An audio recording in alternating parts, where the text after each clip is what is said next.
રણસંગ્રામમાં ફરીથી આપનું સ્વાગત છે। 1:30 વાગ્યા છે અને ગરમી બરાબરની છે અને તાપના કારણે ગરમીના કારણે તેની અસર અલગ અલગ જગ્યાએ પડી રહી છે। પણ અમદાવાદમાં ગરમીના પગલે મતદાન મથક સુમસાન છે। આમ પણ શહેરોમાં બપોરે મતદાન ઓછું થતું હોય છે। બપોરે મતદાન બૂથ પર ઓછી ભીડ જોવા મળી રહી છે અને સંભવત જ્યાં વધારે ગરમી છે અમદાવાદમાં 41 ડિગ્રી ગરમી નોંધાઈ છે અને મતદારોમાં પણ ઘટાડો થયો છે। વહેલી સવારે સારી એવી સંખ્યામાં ઘણા બધા મતદાન બૂથ પર લોકો જોવા મળ્યા મતદાન કરતા, પરંતુ બપોર પડતા અથવા તો બપોરે 1 થી જે 4 વાગ્યાનો સમય છે ત્યાં કદાચ આ પરિસ્થિતિ થોડી ઉલટી હશે, કેમ કે અગાઉ હવામાન વિભાગે પણ આગાહી કરી હતી કે ગરમીના કારણે ગરમીની અસર 7 તારીખે એટલે કે આજે સૌથી વધુ જોવા મળશે અને આ પરિસ્થિતિ અલગ અલગ શહેરોમાં પણ છે। અમદાવાદથી અમારા સહયોગી ઝલક હથિયારુ જોડાઈ ગયા છે। ઝલક, કયા વિસ્તારમાં છો, કયા બૂથ પર છો અને પહેલા આપમાં 12 વાગ્યા સુધી મતદાતાઓનો ઉત્સાહ કેવો હતો? ગરમી સાથે શું પડકાર વધી રહ્યા છે અથવા ધસારો ઘટ્યો છે મતદાતાઓને?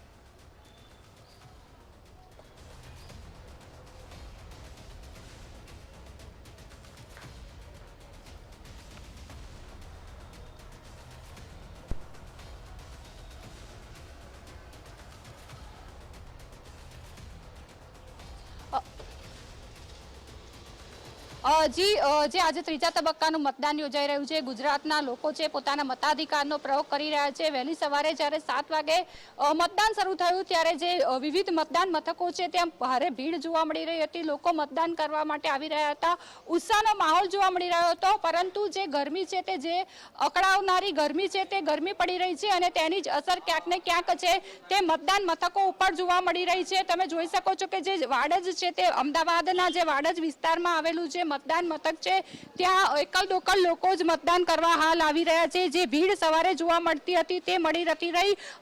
જે ગરમીને ધ્યાનમાં રાખીને તંત્ર દ્વારા જરૂરી વ્યવસ્થા કરવામાં આવી છે। તમે જોઈ શકો છો કે જે પીવાના પાણી છે તે પીવાના પાણીના જગ મૂકવામાં આવ્યા છે, વ્હીલચેર મૂકવામાં આવ્યા છે। ગરમીથી રક્ષણ મેળવવા માટે જે મતદાન મથક છે તે મતદાન મથકની અંદર કુલરની વ્યવસ્થા કરવામાં આવી છે। જે ગરમીને કારણે ક્યાંક ડિહાઇડ્રેશનનો શિકાર ના બને તે માટે જરૂર પડે તો જે ORS છે તે ORSના પેકેટ પણ મૂકવામાં આવ્યા છે।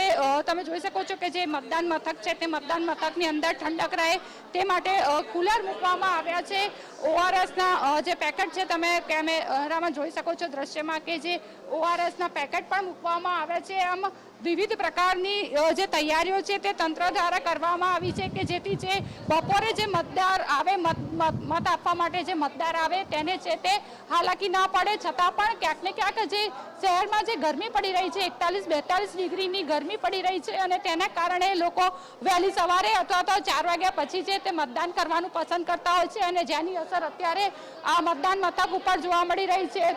જે ભીડ જોવા મળી હતી તે ભીડ અત્યારે નથી જોવા મળી રહી। થોડા ઘણા લોકો છે જે પોતાનું કામ પતાવીને અત્યારે જે મતદાન કરવા માટે આવ્યા છે, એટલે કહી શકાય કે 1 થી 4 વાગ્યાનો જે સમય છે તે મતદાન મથક ઉપર ઓછી ભીડ જોવા મળતી હોય છે, પરંતુ જ્યારે 4 વાગી જશે ત્યારબાદ જે છેલ્લા કલાકો છે તે છેલ્લા કલાકોમાં પણ સવાર જેવા માહોલ જોવા મળે તો નવાઈ નહીં, કારણ કે અગાઉની ચૂંટણીઓમાં પણ જ્યારે બપોર પછીના સમયમાં મોટા પ્રમાણમાં મતદાન થતું હોય છે, ત્યારે હવે જોવાનું એ રહે છે કે જે 4 વાગ્યા પછીનો જે સમય છે, જે છેલ્લા કલાકો છે તેમાં લોકો કેટલું અને કેવું મતદાન કરે છે। જી સહયોગી ધવલ બારોટ આપણી સાથે જોડાશે। ધવલને સ્ક્રીન પર લાવો, કયા વિસ્તારમાં છે ધવલ? શું માહોલ છે, કયા વિસ્તારમાં છો, કયા બૂથ પર છો અને મતદારોનો ઉત્સાહ શું કહે છે, ગરમીનો પ્રકોપ શું કહે છે, તેની અસર કેટલી મતદાનમાં?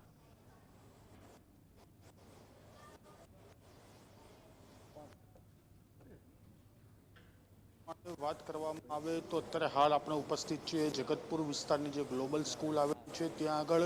અહીંયા અત્યારે હાલ જે ગરમીનું પ્રમાણ 41 થી 42 ડિગ્રીની આસપાસ પહોંચ્યું છે, ત્યારે જ મતદાતાઓમાં થોડો નિરસતા જોવા મળી રહી છે, કારણ કે ગરમીના કારણે મતદાતાઓ જે છે તે મતદાન મથકે ઓછા જોવા મળી રહ્યા છે। એટલે કે કહી શકાય કે તમામ વ્યવસ્થા જે છે તે સરકાર દ્વારા કરવામાં આવી છે, ચૂંટણી પંચ દ્વારા કરવામાં આવી છે, પરંતુ ક્યાંક એકલ દોકલ મતદાતાઓ છે તેઓ અત્યારે હાલ મતદાન મથકે જોવા મળી રહ્યા છે। એટલે કે કહી શકાય કે સવારે જે 1 વાગ્યા સુધીનું મતદાન હતું તે સરેરાશ મતદાન 20% જેટલું થયેલું જોવા મળે છે. 20% બાદ અત્યારે હાલ જે બૂથ ઉપર જોવામાં આવે તો એકલ લોકલ મતદાતાઓ જોવા મળી રહ્યા છે, એટલે કે ક્યાંક ગરમી વધી રહી છે તેના કારણે જ અત્યારે હાલ મતદાતાઓ બહાર નથી આવી રહ્યા, અને ક્યાંક બની શકે કે સાંજે 5 વાગે કે 4 વાગ્યાનો સમય થશે, ગરમીનો પ્રકોપ થોડો ઓછો થશે ત્યારે જ મતદાતાઓ બહાર આવે તેવી પણ સંભાવનાઓ જોવા મળી રહી છે. એટલે કે કહી શકાય કે અત્યારે હાલ ગાંધીનગરની વાત કરવામાં તો ગાંધીનગર લોકસભાની અંદર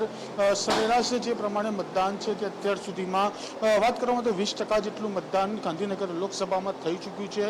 અને જે પ્રમાણે આપ જોઈ રહ્યા છો કે જે પોલિંગ એજન્ટો છે, કે જે રિટર્નિંગ ઓફિસર છે, કે સાથે સાથે જે પ્રોસાઇડિંગ ઓફિસર છે, તે તમામ લોકો અત્યારે હાલ બેઠેલા જોવા મળી રહ્યા છે. એટલે કે મતદાન અત્યારે હાલ નીરસ જોવા મળી રહ્યું છે. હું મારા કેમેરામેનને વિનંતી કરીશ કે બૂથ બતાવવાનો પ્રયત્ન કરે, કે જે બૂથની અંદરની જે વ્યવસ્થા છે તે વ્યવસ્થા બતાવવાનો પ્રયત્ન કરે.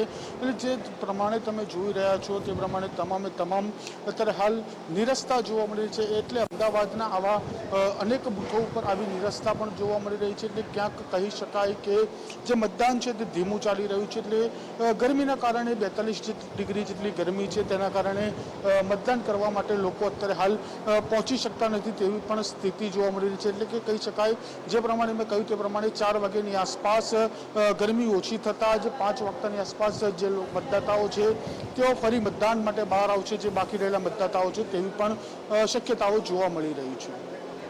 ધન્યવાદ ધવલ. તો ગાંધીનગર લોકસભા વિસ્તારનું પણ આ સ્થિતિ